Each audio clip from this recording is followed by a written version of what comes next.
एक समय की बात है। ओडिशा के एक छोटे से गांव में आदित्य नाम का एक लड़का रहता था।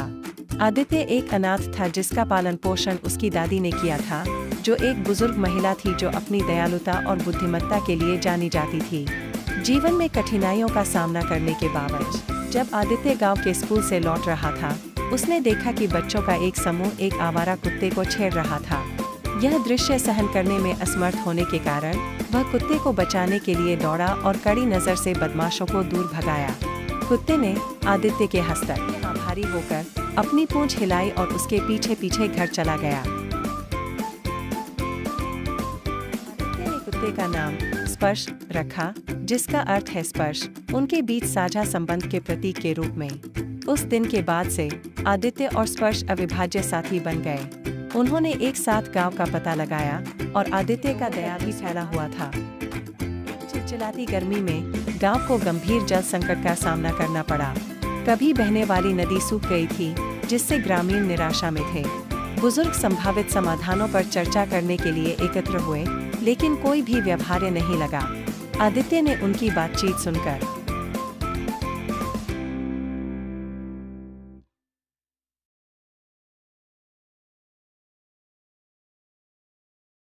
एक विचारशील सुझाव लेकर उनके पास पहुंचे।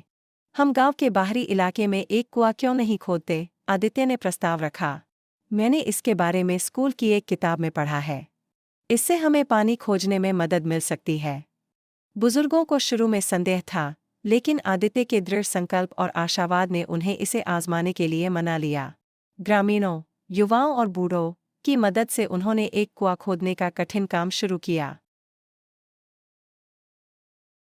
आदित्य ने सभी के साथ अथक परिश्रम किया और अपने समर्पण से उन्हें प्रेरित किया।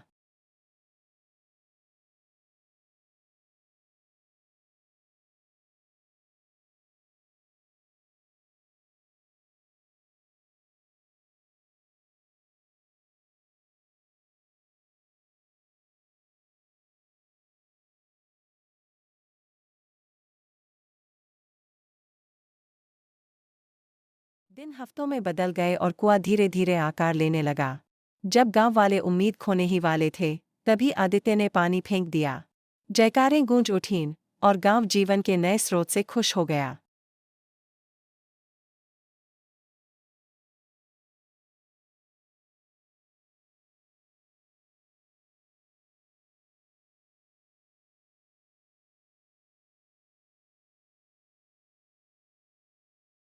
आदित्य की दयालुता और सामूहिक प्रयास की शक्ति में उनके अटूट विश्वास ने गांव को सूखे की चपेट से बचा लिया था।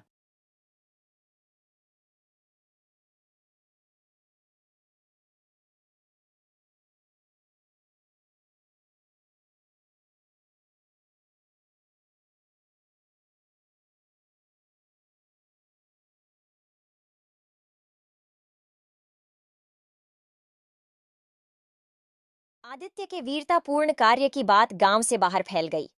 श्री कपूर नामक एक धनी व्यापारी के कानों तक पहुंच गई। लड़के की निस्वार्थता से प्रभावित होकर उन्होंने आदित्य की शिक्षा को प्रायोजित करने का फैसला किया, ताकि यह सुनिश्चित हो सके कि युवा लड़का अपने सपनों को पूरा कर सके और अपने लिए एक उज्ज्वल भविष्य बना सके।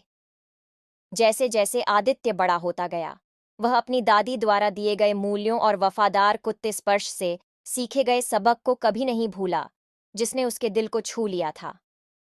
उन्होंने अपना जीवन दूसरों की मदद करने के लिए समर्पित कर दिया, हमेशा उनकी जरूरतों को अपनी जरूरतों से ऊपर रखा। आदित्य की कहानी दूर दूर तक फैल गई, जिससे लोगों को दयालु होने की प्रेरणा मिली। आदित्य आशा का प्रतीक बन गया, जिसने यह साबित कर दिया कि दयालुता का एक भी कार्य एक प्रभावशाली प्रभाव डाल सकता है, न केवल एक व्यक्ति के जीवन को, बल्कि पूरे समुदाय को बदल सकता है। और इसलिए ओडिशा के छोटे से गांव में आदित्य और स्पर्श की कहानी एक किंवदंती बन